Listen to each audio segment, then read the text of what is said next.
Don, good morning, sir. Power cleans up to 196. Excellent. It's about right where I want us to be. Just in the ballpark of 200 for this single. Oh, I already had it. And hot damn, it was snappy, wasn't it? So the big thing I want you to keep an eye on here. You can definitely see the jump. The jump you had to jump into the catch, and it's pretty easy to see it at full speed. And there's also just a little bit of premature bending of the elbows or rowing of the bar up just after you pass the knees. So it's a little bit premature. Go back to, so right about here, we start getting some more bend in the elbows. So instead of the arms staying straight at this point, they're a little bent. And then as you finish, the bar finishes a little forward away from the body rather than sucked up nice and close to the hips and belly. And this causes a nice big jump forward, right? That was like 6 inches or so you had to jump forward. Still racked it really, really nice. Had a good sharp turnover of the elbows. But we do need to make sure that the elbows stay straight. And you want to think about the finish, keeping the bar close to your body.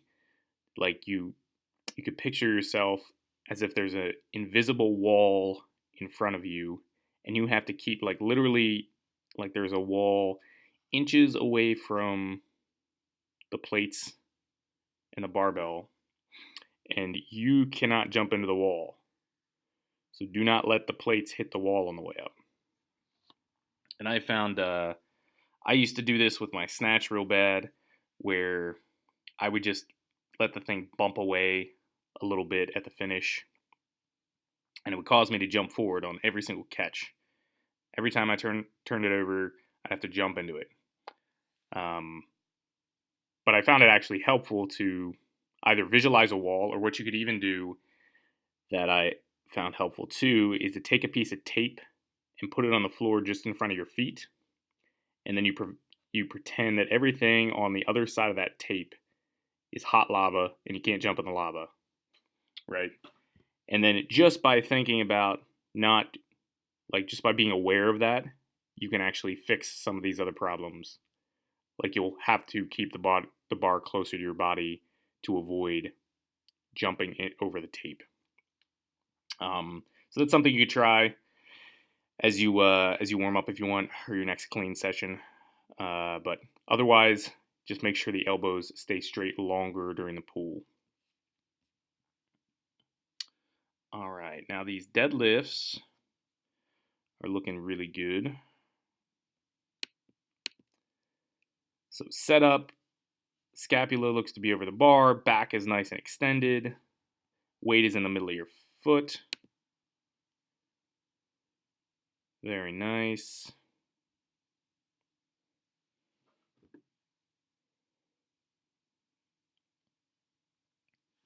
These really look so much better.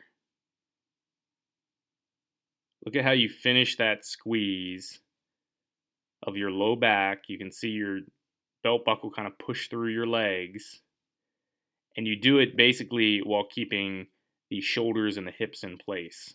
So you're not doing that crazy rock back as you do it thing. That's fantastic, man.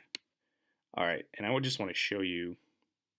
I forgot that I have this video in a window. Hopefully it lets me open this. All right, yeah, you can see it. Cool. So I just want to show you, and just in contrast, how different your setup looks now compared to what it was looking like even only like a month ago.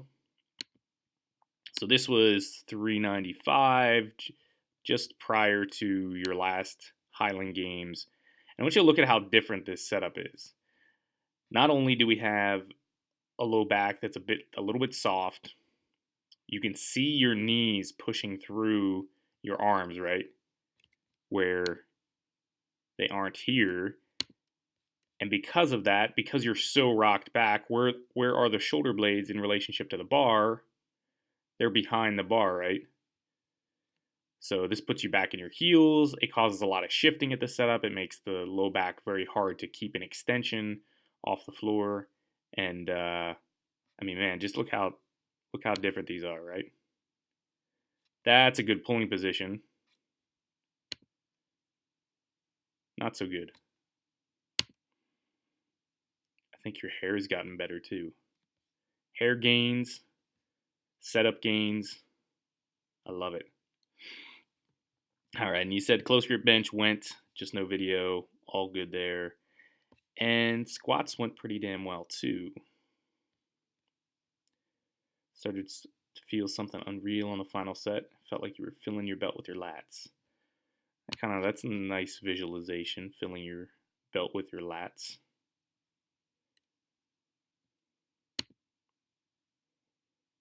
I like it. Like imagining your belt is a bucket and you're just plunking your lats down in the bucket.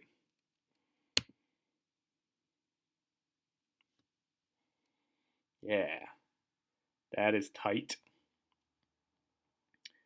Now let's look at how you break into the descent, because this is what we were talking about last time. I think that's better. The knees are getting forward sooner.